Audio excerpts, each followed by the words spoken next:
Happy New Year, guys, and welcome to Scorched Earth Tarot. I'm going to do something a little different to usual, and it's only for this round of readings, so bear with me. And I'm recording this as an intro to all of the videos that I'm doing for the beginning of January.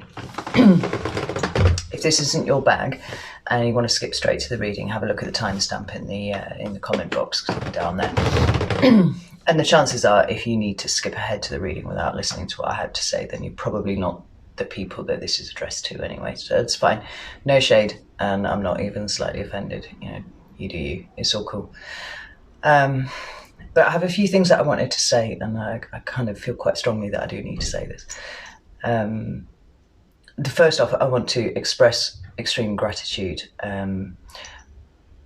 for waiting for me, because I know that these readings are late, and I'm very grateful to you for that. But also just for being here and joining me. The last 6 months have been a bit of a wild ride, and my life has changed in quite a lot of ways, and you guys are definitely part of that, and I don't think that you quite have any idea how much you've changed my life, so I love it. The reason the videos are late is because Christmas holiday was quite enlightening for me in a lot of ways, as well as the usual stresses and pressures of, you know, the holiday season and whatnot, and having, you know, 5 children, and trying to make special that time, as special as possible that time.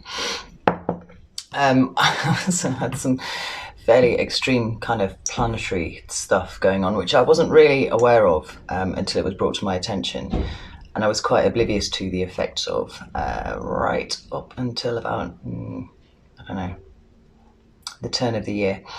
And then it all hit me in kind of like 48 hours. So Peter, if you are watching, all the stuff that you told me suddenly made all sorts of sense. It was kind of an ascension of sorts, and I was panicking a little bit about getting the videos uploaded and all that kind of thing. And then it struck me that what I actually really needed to do was rest and kind of recover from the transformations that had been occurring. So I took time to do that, and I'm sorry if these videos being late negatively affects anyone, but I feel like you will probably understand. So thank you. What else do I have to tell you? I think that's probably just about everything. But I wanted to just record the intro and say, you know, thank you so much for waiting, for subscribing, for watching, for your donations, for your personal reading bookings. And I kind of got slammed with those over Christmas as well. It was a period of about a week where I was getting 15, 20 requests a day, and I am going to work my way through all of those. But with everything else that was going on, it was a little bit overwhelming, and I really needed to retreat. So that's what I've done. But I'm back. And I'm so excited for 2020, I can't even tell you. So, yeah, thank you. Thank you very, very much. I'm extremely grateful for all of you. That's what I was going to say. When you're recording videos and you're saying the same thing over and over again, it starts to feel less authentic. To me anyway. So knowing that I had 12 videos to do, and that I wanted to kind of express this to you all, I wanted to do it once in the spirit that I feel it, without it just becoming a kind of repetitive thing that I'm saying over and over again and starts to lose its feeling over time. So that's what I've done, and it'll only be for this month. Next month it'll be back to usual blather. Yeah, on with your reading. Hi Aquarius, this is going to be a reading for Sun, Moon and Aquarian, Ascendant Aquarians. If you just sat through that message at the beginning, I'm very grateful. If not, no bother, it's fine. Just going to give the cards a little bit of a shuffle. Now see where we're at for you. I hope you had a good Christmas and Happy New Year, if I didn't say that in the previous video. I cannot remember. Right, one more and then we'll be good to go. Meditated on your energy a little bit before I started this video, and it's made me feel quite spaced out. I don't know why that is. I'm sure it'll become clear at the over the course of the reading. But it's interesting how differently everybody's signs are presenting energetically to me at the moment. Scorpios were so intense I almost felt sick. Yours I just feel a bit like a space cadet. Anyway. Oh, that's out of the way. I have 3 cards for Aquarius, please, for the month of January. Ooh. 4 of Pentacles, Earth energy, right there. Cancer, Virgo, no, Cancer, what? Capricorn. Virgo and Taurus energy. Often speaks of holding on to things a little too tight, but let's not get into it too soon. Ooh. Right, I'll take those 2 together because they jump together. We've got the 8 of Swords and the 3 of Wands, which is interesting, very interesting. Fits really well with the previous card as well. That's your present energy. And then what's coming up for Aquarius in the month of January 2020? Ooh, 10 of Wands. Ooh. At the bottom of the deck, I've got the 2 of Swords. Almost could have predicted that that card was going to be there. Off the back of these, that's fire energy right there. Burden. So I don't know if this is the same group of Aquarians that I seem to have been picking up on over the course of last year, or whether it's a different set. To be fair, I felt almost redundant in reading for Aquarians last year because you had everything so in hand, or at least the group that I was connecting to. You had everything so in hand. I was just basically telling you what you already knew. So we'll see. You have to let me know. So the deck I'm going to use to clarify is the Marigold deck, which my son bought me for Christmas, bless him. I'd never heard of it, but he saw it on Kickstarter and thought it would be very much my bag, and it very much is my bag. Boy, did good. So why is the 4 of Pentacles here for Aquarius, please? Death. Scorpio energy in the Major Arcana. Talks about transformation. Why is the 4 of Pentacles here, please? For Aquarius. Oh. If you try and come out there. Try that one again. So 4 of Pentacles here for Aquarius.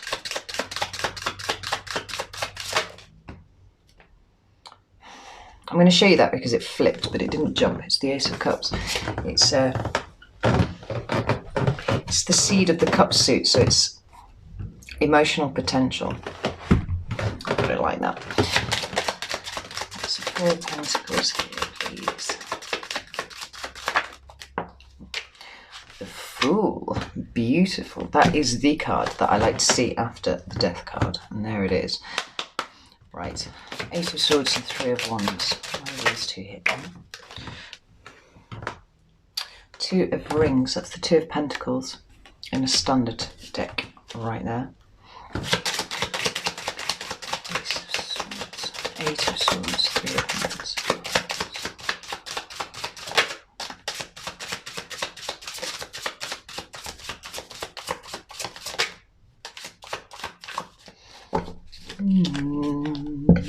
I got a new microphone, by the way, so I hope that the sound of the cards shuffling isn't actually deafening you at the moment.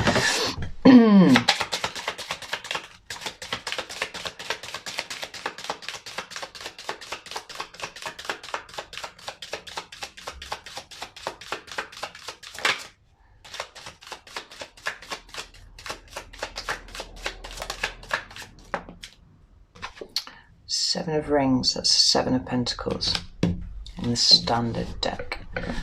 I see. Okay, and the Ten of Wands. Why are the Ten of Wands here? For Aquarius, January. The Hanged Man. Yes, I can see a theme here. Let's get one more card and then we'll get on with the reading. There it is. Knight of Swords. That's your knight, Aquarius. Air energy, just like you. Eight of Cups at the bottom of the deck. There's a very push-pull feeling to this reading before I've even started.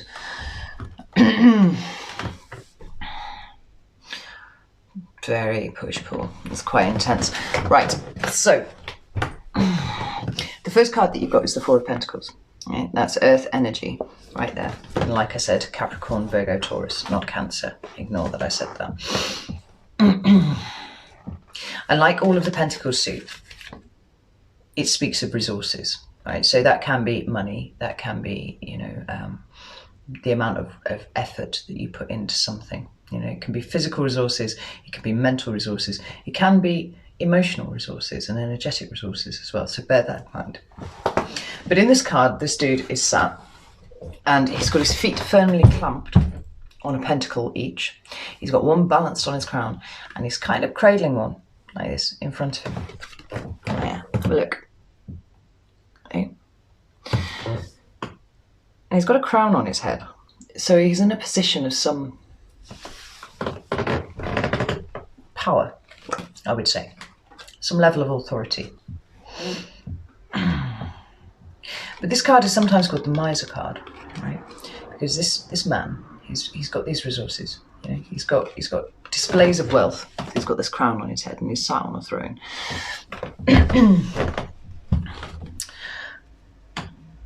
And he's displaying these pentacles,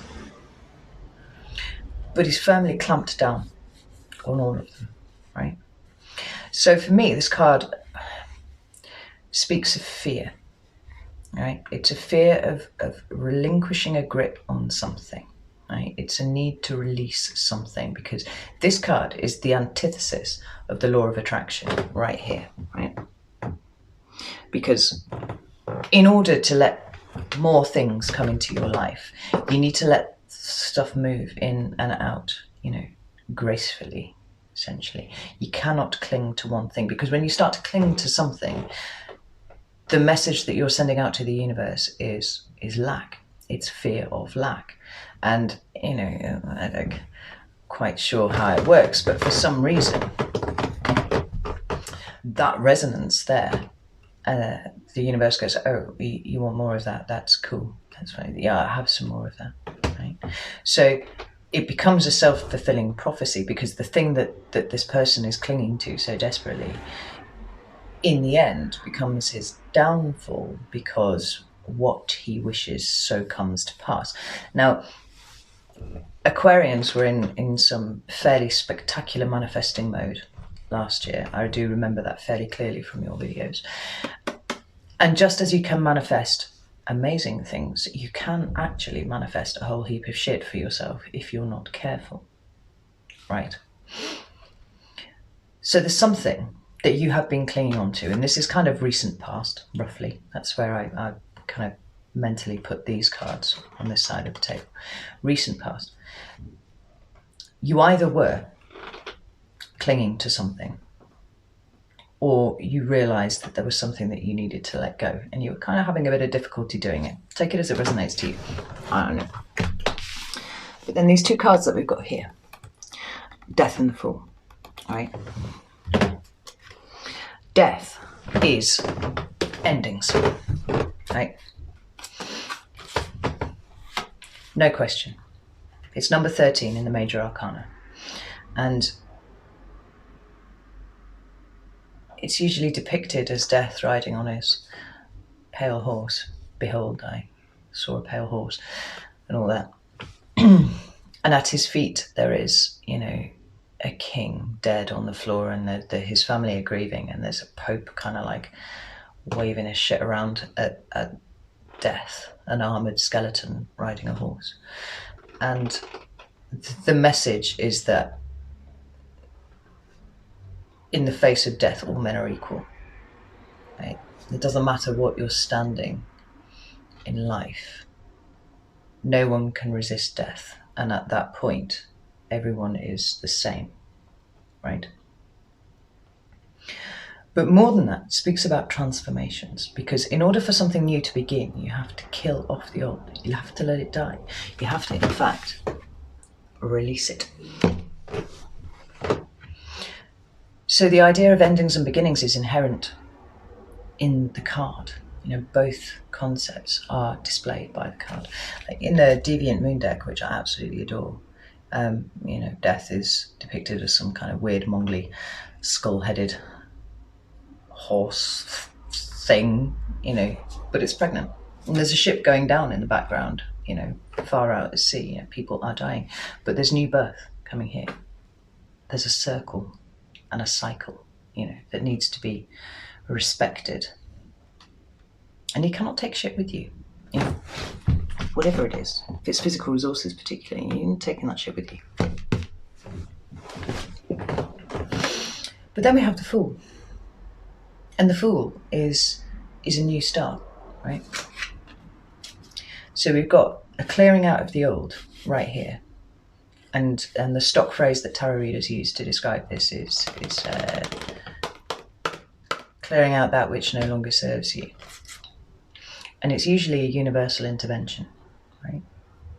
It's very, very rarely comfortable, I have to say. It's usually actually, by definition, fairly uncomfortable, because it's something that you thought you needed. It's something that you thought added value to your life, and then like that, it's gone. It's just cleared out, and you're left with a void. And here comes the Fool, right? Because if you make space for things, new things come in. And the Fool doesn't know where he's going. Like, he's just going. He trusts that he'll end up in the right place for him. It doesn't occur to him, in fact, more than that he won't be okay. Both of these have come up underneath the Four of Pentacles. So what I feel quite strongly is that you had a sense of something that you were clinging to, and that you chose to gracefully let it go. That's what I think for that. And in doing so, it started you off on a new path, which is amazing, and I love it. But then we come to the Eight of Swords and the Three of Wands. Don't forget that these two cards like jumped out together, so I'm going to read them together. And this is more or less your present energy. And they're conflicted, which is really interesting. The Eight of Swords talks about being trapped. It talks about overthinking. It talks about feeling like you cannot move and that you are potentially in a fairly perilous situation, but that largely being your perception of the situation rather than the situation as it is, right? Because this woman's bound, and she's got a blindfold over her eyes, and she's encircled by swords, and she has water at her feet. Yeah. But she's not bound tightly, so she could kind of wriggle free, and then she could take the blindfold off, and she'd be able to, you know, just maneuver her way around and get herself to safety. Interestingly, this card indicates more peril to me than perhaps the standard Rider-Waite does, because there's quite a lot of choppy water around her, whereas the other one's on the beach and there are just like little, you know, beach puddles around. This one, she's actually in the water. And water speaks of emotions. So there's a deep undercurrent of emotion involved in whatever this situation is that you feel like you're stagnant and trapped in. And it conflicts because then we've got the Three of Wands, and the Three of Wands is about expansion. Right? If the Two of Wands is a crossroads, where, you know, you've had your spark of inspiration in the Ace, and then you sit at the crossroads and you try and work out logistically how you are going to, you know, follow your passion, whatever it is. The Three of Wands is about actioning that, executing it in the 3D. It can sometimes talk about travel. And the Eight of Swords can absolutely talk about standing still. There's conflict. Now draw your attention to the fact that the Two of Swords was at the bottom of the deck, and that talks about intellectual choice. And that intellectual choice could quite well be stay still or expand, travel, move. You know, maybe this is a house situation. Maybe this is you trying to decide if you're going to emigrate or something, because there's a lot of water in this card. There's travel over water could be indicated here. Or this literally could just be a mental state. You know, you're feeling trapped, you're feeling stuck. There's something isn't sitting well with you, and it's making you feel like you need to stay where you are, but actually what you want to do is expand, is grow, is, you know, action, whatever passion it is that you've, you know, got going on. And then we've got these two cards here, and if you remember, they took a little bit of wheedling out. We've got the Two of Rings and the Seven of Rings. That's Pentacles. It's more pentacle energy. I swear, God, this turret is not big enough for my legs. The Two of Rings, right? It's another two. It's another crossroads. So I've mentioned the Two of Wands, even though it hasn't come up, because I feel like that's kind of relevant. I'm being put in mind of it. I'm kind of being told that that's the thing. And then we've got this Two of Swords, which is about this intellectual decision. And then the Two of Rings, which for me is a balancing, because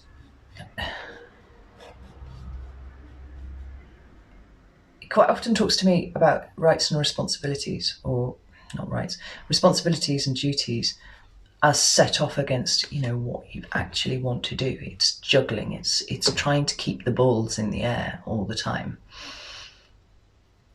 And you're managing it, because that is always implied by the Two of Pentacles, but quite often it's uncomfortable.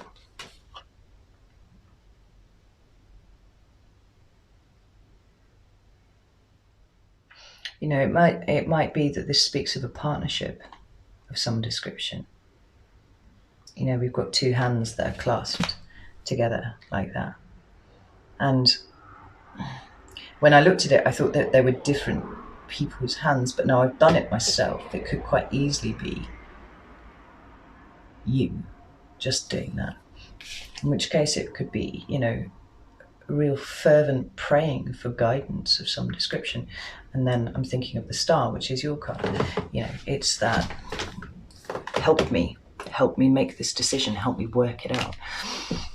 And then we've got the Seven of Wands, and you know, this speaks of, for me, being in a state where you're trying to assess whether it's time to cut your losses or whether it's worth putting more effort in. Because in the standard deck, it's a chap, and he's leaning on his hoe, and he's looking at a, you know, gardening implement, and he's looking at this harvest that is presumably fairly close to, you know, needing to be cropped. But he's unhappy because it's blighted, like the leaves are brown, and you know, and the pentacles aren't quite as impressive as befits the amount of effort that went into creating them in the first place. So it's an assessment. You know, is the best move at this point just culling this plant altogether and burning it, you know, getting rid of whatever has blighted it in the first place, and then putting effort in again to till the soil, maybe improve the soil before putting in the next, you know, thing that you want to harvest, your next pentacle plant.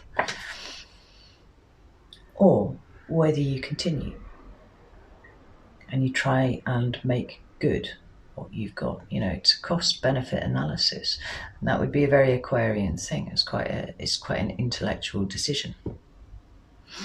But we've got Swords and we've got Wands, and that's head and heart, right?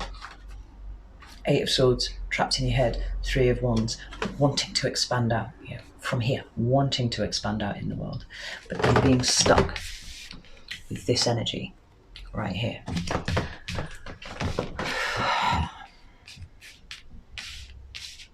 Okay, I'm just looking at the Eight of Cups as well, which was on the shadow card on the clarifying deck. So we've got an intellectual choice that you're trying to make, and then the possibility of this being the Eight of Cups here, possibility of having to leave something behind that you were at some point emotionally invested in, but you're not necessarily sure that you are anymore, right?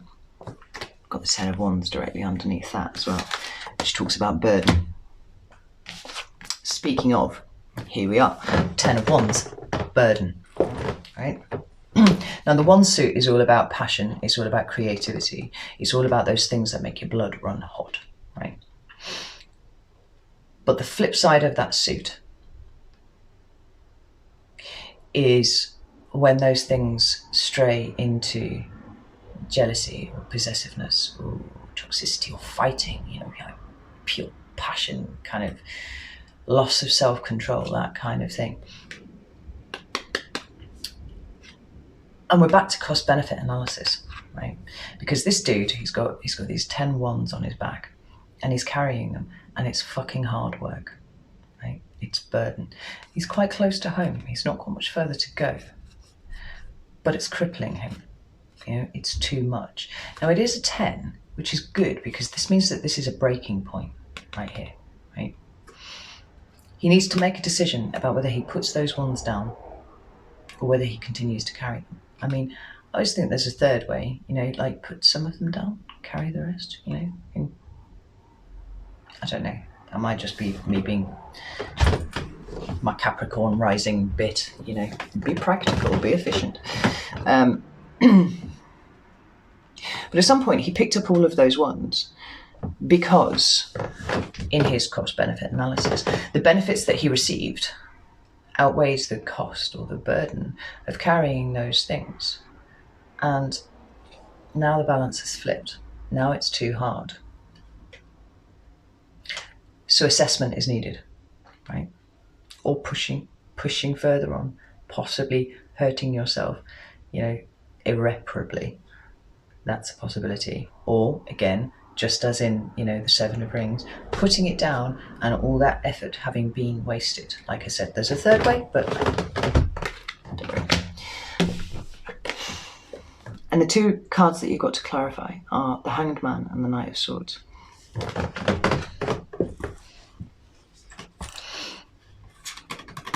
And I find it really interesting that the Hanged Man has come out because the Hanged Man is a very passive card, right? It's a card of Pisces for me in this deck. And it's so passive. It's somebody literally suspending themselves from the tree of knowledge. It's supposed to be Odin, right? Suspending themselves upside down for like 9 days or something to see the world from a different perspective and gain wisdom therefrom. It's about submission. It can be about waiting, but it is absolutely always about taking no action, right?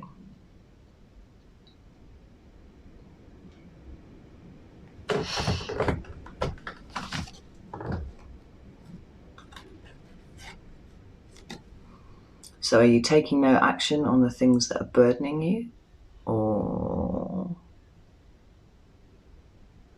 are you submitting to the fact that whatever it is burdening you must continue? It's hard to say.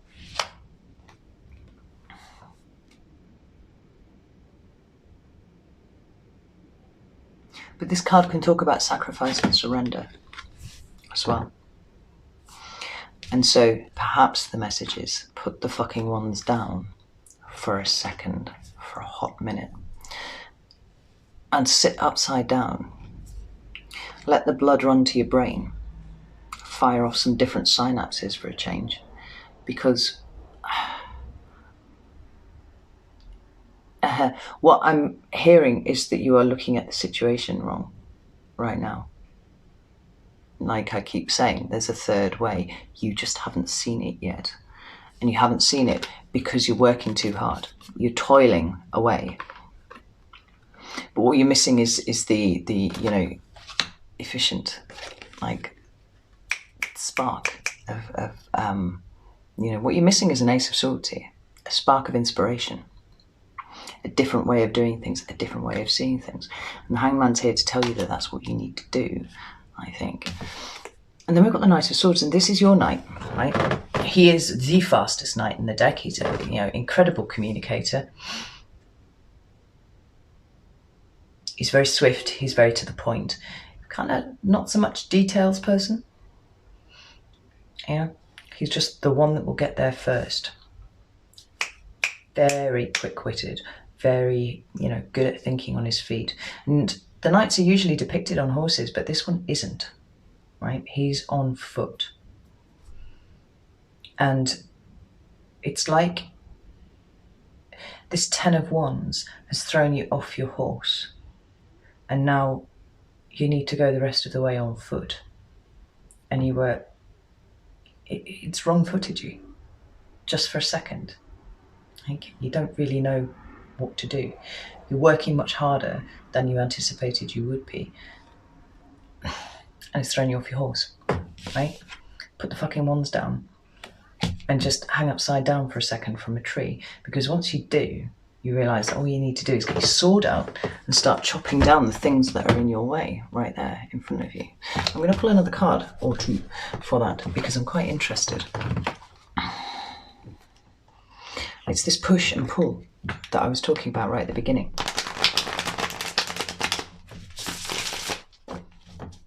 But whatever you're working at, you're working too hard. You're burdening yourself too much. And it's stopping you from having that expansive Aquarian energy. The way that you approach everything, which is always big picture. You're always looking over the horizon, And the fact that you're off your horse now, since your vantage point has dropped, right? You're seeing things from ground level like everybody else, and that doesn't suit you. That's not what you're about.